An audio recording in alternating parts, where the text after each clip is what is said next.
હાલો મિત્રો નમસ્તે, સ્વાગત છે તમારું ગુજરાત ગવર્મેન્ટ એકેડમીની ઓફિશિયલ યુટ્યુબ ચેનલમાં। આજના સેશન વિડીયોમાં આપણે એક અગત્યની ખૂબ જ મોટી ભરતી છે, કુલ 82 જગ્યા પર પોસ્ટ નીકળીને આવી છે, તેના વિશે સંપૂર્ણ માહિતી મેળવીશું।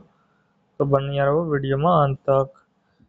જો તમે ચેનલમાં નવા હોય તો ચેનલને સબસ્ક્રાઇબ કરી દો, વિડીયોને લાઇક કરી દો અને કોમેન્ટ કરીને જણાવો કે વિડીયો તમે ક્યાંથી જોઈ રહ્યા છો અથવા તમે કઈ જોબની પ્રિપેરેશન કરી રહ્યા છો, જેથી અમને ખબર પડે કે તમારા માટે અને વિડીયોને લાઇક કરી દો, જેથી અમે તમારા માટે આવા જ અવનવા વિડીયો માટેનું મોટિવેશન મળતું રહે।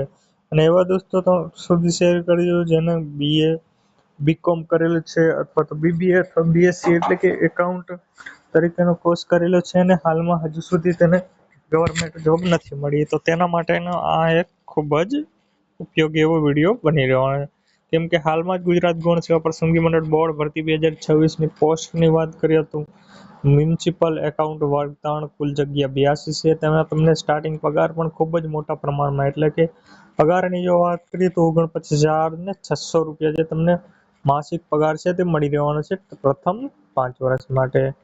તેમાં શું લાયકાત છે, ઓનલાઈન આવેદન કરવાની તારીખ, પસંદગી પ્રક્રિયા, પરીક્ષા પેટર્ન, પરીક્ષા સિલેબસ સંપૂર્ણ આપણે એક બાદ એક સ્ટેપ બાય સ્ટેપ વાત કરીશું।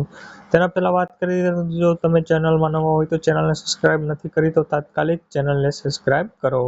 હવે વિડીયોમાં બન્યા રહો આગળ, જેની વિગતે વાત કરીએ કે આજની આ સેશન વિડીયોમાં શું કહેવામાં આવે છે તેની સંપૂર્ણ વિગતે વાત કરીશું, તો બન્યા રહો વિડીયોમાં। મ્યુનિસિપલ એકાઉન્ટર વર્ગ 3ની જે જગ્યા નીકળીને આવી છે તેના વિશે વાત કરતા જણાવ્યું।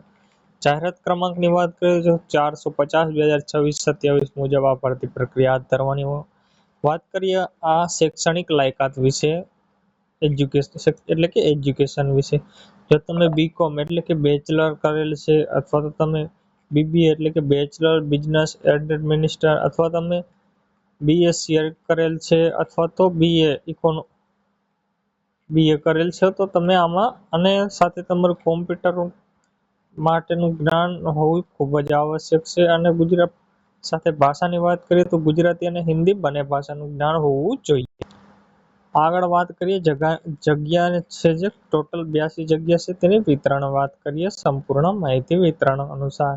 તો કુલ જગ્યાની વાત કરીએ તો કુલ 82 જગ્યા છે, જેની આપણે કુલ જગ્યાની સંઘ વર્ગ એટલે કે જગ્યાની કેટેગરી પ્રમાણે વાત કરીએ તો જો બિન અનામતની ટોટલ 36 જગ્યા છે, આર્થિક રીતે નબળા વર્ગના લોકો માટે 9 જગ્યા છે, સામાજિક અને શૈક્ષણિક રીતે પછાત વર્ગના લોકો માટે ટોટલ 22 જગ્યા છે, અનુસૂચિત જાતિના લોકો માટે 5 જગ્યા છે, ત્યારબાદ અનુસૂચિત જનજાતિ માટે 10 જગ્યા, ત્યારબાદ કેટેગરી પ્રમાણે અનામત જગ્યાઓ પૈકી મહિલાઓ માટેની અનામત જગ્યા, તો જે બિન અનામત એટલે કે જે સામાન્ય જનરલમાં આવે છે તેના માટે 11, ત્યારબાદ આર્થિક રીતે નબળા વર્ગના ઉમેદવારો છે જેની મહિલાઓ માટે 2 જગ્યા અનામત રાખેલ છે, ત્યારબાદ સામાજિક અને શૈક્ષણિક રીતે પછાત વર્ગની જે મહિલાઓ છે તેના માટે 7 જગ્યા છે, ત્યારબાદ અનુસૂચિત જાતિની જે મહિલાઓ છે તેના માટે 1 જગ્યા, ત્યારબાદ અનુસૂચિત જનજાતિની મહિલાઓ માટે 1 અને માજી સૈનિક માટે ટોટલ 8 જગ્યા છે। આમાં દિવ્યાંગ માટે કોઈ જગ્યા રાખવામાં આવેલ નથી કેમ કે તેની અલગ જ ભરતી પ્રક્રિયા હાથ ધરવામાં આવેલ છે।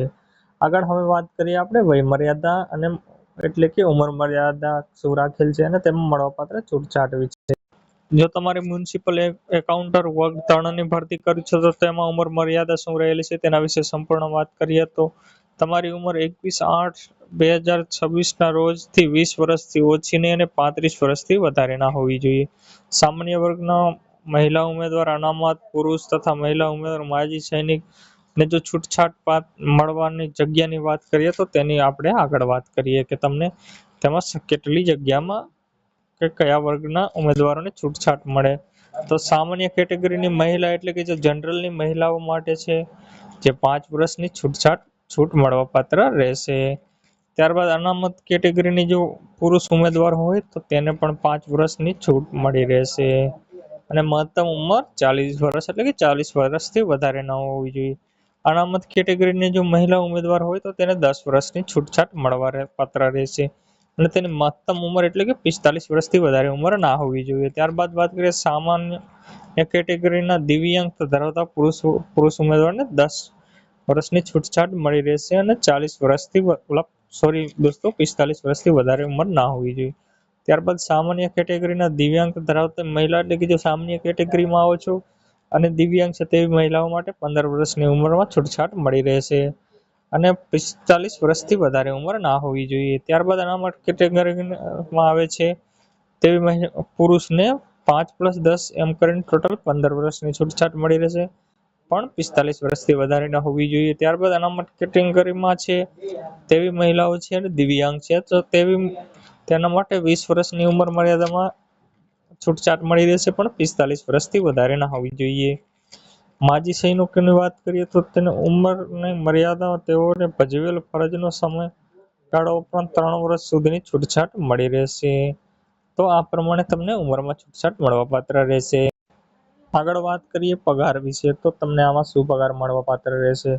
તો પગાર ધોરણની વાત કરીએ તો પ્રથમ 5 વર્ષ માટે 49,600 રૂપિયા પર માસ પગાર વાટવા રહેશે। ત્યારબાદ પે લેવલ 7 પ્રમાણે તમને પગાર સરકારશ્રીને મળી રહેશે તથા સાથે સાથે સરકારના અધિનિયમ પ્રમાણેની અન્ય ભથ્થા પણ મળી રહેશે। વાત કરીએ પરીક્ષા ફી વિશે, તો પ્રાથમિક પરીક્ષાની ફી જે બિન અનામત એટલે કે જનરલ ઉમેદવારો માટે 500 અને જો તમે અનામત કેટેગરીમાં આવો છો તથા મહિલાઓ છો તો 400। ત્યારબાદ મુખ્ય પરીક્ષા માટે જો તમે જનરલમાં આવશો તો 600 રૂપિયા ફી રાખેલ છે અને જો અનામત ધરાવશો અથવા તો તમે જો મહિલા ઉમેદવાર છો તો 500। અને હા દોસ્તો, જે ઉમેદવાર પરીક્ષામાં હાજર રહેનાર છે તમામ ઉમેદવારની પરીક્ષા ફી પરત મળવાપાત્ર રહેશે। ઓનલાઈન આવેદન ક્યાં જઈને કરવાનું રહેશે, તો આ ઓનલાઈન આવેદન ઓજસનું જે પોર્ટલ છે ojas.gujarat.in ની વેબસાઇટ છે તેના પર જઈને કરવાનું રહેશે। અને વાત કરીએ તારીખ અંગે તો 1/8/2026 ને બપોરે 2 વાગ્યાથી ઓનલાઈન આવેદન ચાલુ થઈ ચૂક્યું છે। ને ઓનલાઈન આવેદન કરવાની છેલ્લી તારીખ વિશે વાત કરીએ તો 21/8/2026 ને રાત્રે તમે 12 વાગ્યા સુધી ઓનલાઈન આવેદન કરી શકશો। આનો પાર્ટ 2 આપણે સિલેબસ અને સિલેક્શન પ્રોસેસ વિશેનો સંપૂર્ણ વિગતે માહિતી આપતો આપણે પાર્ટ 2 બનાવીશું, તો તેના માટે આપ ચેનલને સબસ્ક્રાઇબ અવશ્ય કરી દો।